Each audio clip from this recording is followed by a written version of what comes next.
Fala pessoal, tudo bem? Bom, hoje eu, professor Lucas, vou apresentar aí a aula de cabeamento estruturado. Vamos falar um pouquinho aí sobre essa organização que existe para empresas, né, que têm redes estruturadas, né, organizadas, né, bonitinho. Bom, vamos lá. Muito importante essa aula, tá? Bom, gente, olha que coisa linda esse cabeamento aí na imagem, dá até orgulho, né? Bom, vamos falar um pouquinho aí sobre o que é esse tal de cabeamento estruturado. Cabeamento estruturado como uma infraestrutura de cabos de rede organizados em ambientes residenciais, empresariais ou escolares, que consistem em um número de elementos padronizados, estruturados pelas normas ANSI, TIA, EIA 568B. Então, gente, essa norma, a ANSI, IA 568B, ela determina que em empresas, residências, ambiente escolar, nós temos que ter essa organização de cabeamento, né? Tem que ter uma infraestrutura correta. É claro que em residências ninguém faz cabeamento estruturado, a não ser que seja a casa do Gustavo Lima lá, que tem um monte de computador, né? Uma casa de alguém muito famoso que tem uma grande vastidão, né, de rede e tudo mais. Fora isso, se for uma residência normal, né, o máximo que vai ter ali é um ou outro computador, alguns celulares, né, tudo via Wi-Fi, alguma coisa via cabo, né, televisão, tudo mais. Bom, então são normas de organização, de padronização que é, estruturam as redes corporativas, empresariais, escolares, né? Se a gente for pensar uma rede com 200 computadores, se todos os cabos ficarem bagunçados lá, na hora de arrumar, fica uma bagunça grande, né? Bom, e o objetivo de se aplicar uma infraestrutura de cabeamento estruturado em uma empresa é transmitir informações através de uma infraestrutura de computadores, que permite uma redução de custos e evita grandes problemas. Exatamente, gente. Um dos maiores motivos da rede estruturada e organizada é esse mesmo, gente. Evitar grandes problemas e evitar custos altos, né? Por exemplo, você tem uma rede não estruturada, uma rede sem demarcação nenhuma, e você precisa arrumar o computador do Joãozinho. Você vai ficar tirando e pondo o cabo de todo mundo até saber qual que é o do Joãozinho? Não seria melhor ter uma demarcação falando que a mesa A, o número C, corredor D, o número C é complicado. A mesa A, o número 2, o corredor B, ele ele não está funcionando. Deixa eu ver lá nas etiquetinhas dos cabos qual é essa denominação, né? Fica muito mais fácil de se achar, muito mais fácil de se reparar, organizar, remanejar, né? Ou até mesmo trocar ali para onde vai aquele computador, aquele switch, tudo mais, né? Bom, essa imagem aí, gente, ela mostra a traseira de um patch panel, né? Patch panel é onde você conecta os cabos que vão para o switch. Ele é uma forma de organizar os cabos e poder etiquetá-los. Então, na frente desse painel existe cada ponto com a sua nomenclatura. Então, igual a gente falou aí, corredor, mesa, PA, né? As empresas trabalham muito dessa forma. E ali estão as nomenclaturas de cada uma das posições dos pontos de rede, beleza? Muita gente também faz a telefonia com o cabo de rede e com os patch cords, utiliza essa estrutura aí também. Bom, e essa norma estabelecida em 1991 pela IATIA 568, ela determinou alguns pontos, né? Vamos ver aí. Elaborou um padrão de cabeamento de telecomunicações, no qual todos os fornecedores deveriam segui-las. Então, cada fornecedor estava fazendo de uma forma diferente. Ah, eu vou fazer desse jeito, eu vou fazer daquele jeito. Eu vou fazer amarelo, eu vou fazer preto, o outro vai fazer verde. Eu vou fazer mais grosso, o outro vai fazer mais fino. E todo mundo fazia do seu jeito e no fim o cara tinha que ir trabalhar só com um fornecedor e acabava se estrepando. Então, o legal foi que padronizou. Então, o cara começou a rede trabalhando com a Furukawa, terminou trabalhando com a Gigalan e depois foi fazer um ajuste e trabalhou com outra empresa, uma chinesa lá, sei lá, por exemplo, né? Outra coisa foi organizar um sistema de cabeamento em ambiente externo ou interno, no qual todos os fornecedores devessem se enquadrar. Então, existem padrões externos e internos, tá, gente? Existem certos equipamentos que são utilizados mais para o ambiente externo. Por exemplo, eu coloquei aí essa estrutura que ela é toda feita de perfilado, de canaletas, né? Isso é um ambiente industrial. É claro que num escritório não ia ter nada disso aparecendo, tá? Vocês podem ver que tem um tubo ali passando energia, então está separada a energia, né? Pode estar passando uma rede dentro desse perfilado que está fechado aí, né? Pode estar passando os cabos de rede. Existem várias formas, né, de se passar. Existem estruturas de plástico, estruturas de metal, estruturas de alumínio. E cada ambiente tem uma necessidade diferente, né? Se você está no ambiente externo, você tem que proteger dos fatores naturais, que são sol e chuva, né? Fora isso, a gente tem que pensar em segurança, ladrão, né, vândalos e tudo mais. Se você está no ambiente interno, você tem que pensar em estética, né? Pensar que tem que ficar bonitinho, não pode ficar aparecendo, mas também tem que funcionar de uma forma boa e uma manutenção ser mais simples, né? E também foi determinado que devesse indicar parâmetros técnicos de performance para diferentes sistemas de cabeamento, baseando-se em sua regra de negócio ou aplicações. Então, quando a gente for ver lá em Empacaba, essas coisas, a gente vai falar um pouquinho sobre o CAT5, que é o padrão mais utilizado hoje em dia nas redes, que ele chega até 100 MB. A gente vai falar sobre o CAT6, que trabalha com gigalan, né, com gigabit, trabalha até 1000 megas. E a gente vai falar um pouquinho aí sobre cabos blindados, não blindados, né? Depois a gente vai ver isso aí, só uma prévia, beleza? Bom, e aí o uso do cabeamento, ele é utilizado não somente para computadores, gente. Olha só, ele é utilizado para VoIP, que são telefones via IP. Então, numa mesa, ao invés de você ter um telefone com aquele cabinho de telefone, você conecta o cabo de rede, né? E seu telefone acessa a internet. Vantagem, custo, manutenção. Você só tem um cabo entrando, vindo para sua mesa. Se tiver um problema, você só tem um problema a se resolver, não dois, né? É, Outra coisa, é muito mais organizado para uma empresa, né? Você trabalha somente com servidores e não com centrais de telefonia gigantescas, né? Dados, então você consegue, através dos computadores, compartilhar os dados, como a gente falou, né? Você consegue transferir dados de servidores para clientes, de clientes para servidores. Sistemas de controle, então a gente falou sobre sistema de emitir nota, sistema de vendas, de logística, tudo isso pode ser utilizado com o cabeamento, beleza? Eletricidade, então esse sistema não serve somente para cabeamento de rede, ele também serve para cabeamento de elétrica, né? Porque afinal todo equipamento que conecta na internet, ele também precisa de energia para funcionar, certo? A maioria precisa de energia 110, 220, né? Para poder funcionar aí na rede. Fora isso, gente, a segurança que a gente falou.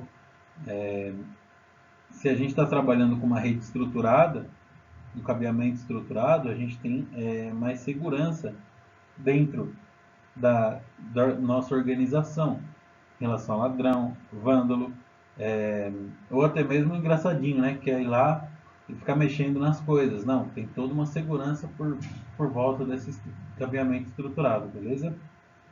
Aí a gente tem uma imagem de um escritório, né? Que utiliza o cabeamento estruturado. E ele tem uma, se vocês verem essa imagem da esquerda aí, ele tem um data center, né? Principal e tem em cada andar ele tem uma divisão, né? A gente vai falar um pouquinho mais na próxima, na imagem lá na frente.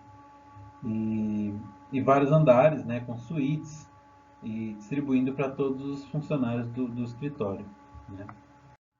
Bom, e é isso, essa imagem que eu queria mostrar para vocês. A gente pode dividir aí em 6 ou 7 partes. Esse ainda coloca um campus, né? Mas basicamente são 6 partes em uma rede de cabeamento estruturado. Então a primeira parte, gente, a gente pode pensar que é o que está vindo, né, da nossa da parte de fora. Então a gente tem um link lá da Vivo de internet, tem um link da NET ou N outras empresas que hoje em dia trabalham com a internet, né? E entra no nosso data center, no nosso backbone, né? Ele fala. Essa imagem é ilustrativa, tá, gente? Se vocês quiserem pesquisar mais um pouco, na apostila também tem um exemplo legal.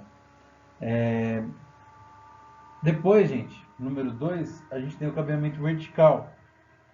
Mas a gente pode falar aí que é essa estrutura do backbone, do data center, né? Que ela é toda concentrada em somente um ambiente. Por quê? Segurança, organização, custo. É bem mais barato você colocar todos aqueles equipamentos em um só lugar. Depois ir cascateando para os outros andares, né? Ou áreas, né? Prédios e tudo mais. Área de trabalho seria onde existem os pontos de atendimento, as PAs, né? As mesas de trabalho, os escritórios do pessoal, e cada mesa teria um ponto de rede, né? Armário de telecomunicações. Então, todo andar ele tem que ter um armário de telecomunicações ou para poder comunicar com os outros computadores do andar. Então, o data center central ele vai se comunicando com o armário de telecomunicações, certo? Também temos a sala de equipamentos, que gerencia toda essa parte aí de equipamentos de rede, né? E, e de comunicação com os andares. A sala de entrada de telecomunicações, né? Porque a gente tem que ter uma entrada vindo das comunicações da rede, certo? Então, como a gente falou, os links Vivo, TIM, Claro, Oi, eles entram através de uma sala de telecomunicações. Fora isso, a gente tem os telefones, as linhas telefônicas entrando, né? E tudo isso tem que ter uma sala só para gerenciar, né? E a gente também tem que pensar na parte de aterramento, né? Todos esses equipamentos têm que estar aterrados, utilizando no breaks, para não, se cair energia, a gente tem uma segurança. Existem empresas que têm melhor ainda, que seria um gerador, né? Que acaba a energia, sobe o gerador, já suprindo a necessidade da empresa, principalmente com relação aos equipamentos, né? Não tanto em relação à iluminação ou outras coisas, elevador, mas em relação a equipamentos mesmo, tá? De rede, né? Porque muitas operações não podem parar, como bancos, né? E é isso, gente. Aí ele fala que a rede primária de campus de administração, mas isso daí a gente não vai pensar por enquanto, beleza? Bom, existem alguns tipos de cabos que a gente consegue utilizar numa rede cabeada, no caso, né? Estruturada também. Cabos UTP, par trançado, que seria aquele cabo que a gente tem, que a gente vê no nosso dia a dia, né? Aquele cabo de rede, cabo azul, às vezes tem preto, branco, existem várias cores, né? Para voz, a gente o nome desse cabo é 24AWG ou 22AWG, tá? Para voz, a gente consegue estender esses cabos até 800 metros, porque ele não precisa de tanta frequência, né? Ele tem uma dissipação menor para voz, certo? Agora, para rede, gente, para dados, né? Para comunicar computadores, servidores, a gente só pode ter cabos de até 90 metros, que seriam CAT 3, 4 ou 5. Beleza? Existem cabos Cat6 que superam essa necessidade, né? Aumentam essa metragem, tá? Mas por enquanto a gente vai falar mais do par trançado, do Cat5. Existe o cabo STP. Ah, desculpa, UTP significa Unchild, por isso que é o U, beleza? Unchild Transit Par. Já STP é Child. Child de quê? De escudo. Então o UTP é sem escudo, ou seja, não é blindado, e o STP é com escudo, que é blindado, certo? E ele tem uma proteção maior para ser utilizado principalmente em ambiente externo, ambiente de fábrica e outros ambientes que podem sofrer interferência humana, natural, né? Bichos que podem tá passando ali, né? Então ele tem que estar bem blindado esse cabo. E ele também suporta até 90 metros para transferência de dados. Também existe o Cat6 blindado, tá? Bom, para uma transferência maior, existem os cabos de fibra ótica, que suportam até 2.000 metros, né? Então, a gente tem, passando nas ruas aí, um monte de fibra ótica, né? Agora, que as operadoras estão trabalhando, multimodo, e tem a monomodo, que suporta uma quantidade maior de metros. A fibra ótica com certeza é mais cara que o cabo UTP, tá, gente, ou STP. Ela transfere muito mais e para fazer uma emenda de fibra ótica é muito mais caro. Hoje em dia, às vezes é mais fácil você trocar o cabo do que fazer uma emenda. Existem conectores também, tudo é bem mais caro quando se fala em fibra ótica. Porém, é uma transferência muito mais rápida, de dados muito maior e a distância, né, que ela suporta é muito maior. Beleza? Então, a prioridade aí para grandes distâncias é de fibra ótica. Para redes corporativas, né, redes residenciais, escolares, se usa muito mais o UTP ou STP, ok? Bom, gente, quais são os benefícios de uma rede estruturada, de um cabeamento estruturado? Fácil gestão. Então, pô, vamos fazer colocar mais um dispositivo de rede, vamos colocar mais um link de internet, vamos criar mais um departamento. É muito mais fácil para você fazer a gestão quando você tem tudo organizadinho, bonitinho, mapeado, né? Documentado também é importante. Retorno sobre investimento. Então, esse investimento que você vai fazer, não é que ele vai ser único, vai ser para sempre, mas você vai economizar muito mais no futuro, né, o ROI, né, vai economizar muito mais no futuro realizando esse cabeamento estruturado do que deixando aquela bagunça que trava tudo, né? E então você tem gente parando toda hora de trabalhar, você tem problemas catastróficos, você pode perder cliente, né? Você pode perder serviços em cima disso, né? Rede com TI com disponibilidade para ampliações, é o que a gente falou aí da fácil gestão.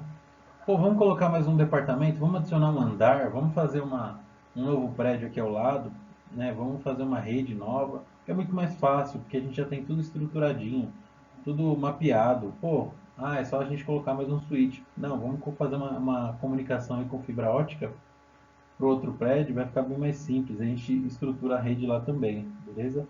Maleabilidade do sistema. Então, mudança. Então, pô, vamos precisar mudar de prédio. Não, tranquilo. Nossa rede está toda estruturada aqui. Para a gente refazer lá vai ser muito mais simples. Todo o mapeamento, toda a organização, etiquetas e tudo mais, né?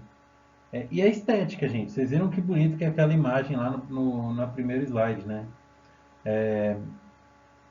Quem chega consegue entender, consegue ver muito mais bonito, né? Existem normas, existem ISOs que prezam pela organização, né, das redes. É importante a gente ter também esse cabeamento estruturado por conta disso, beleza? E é isso, gente.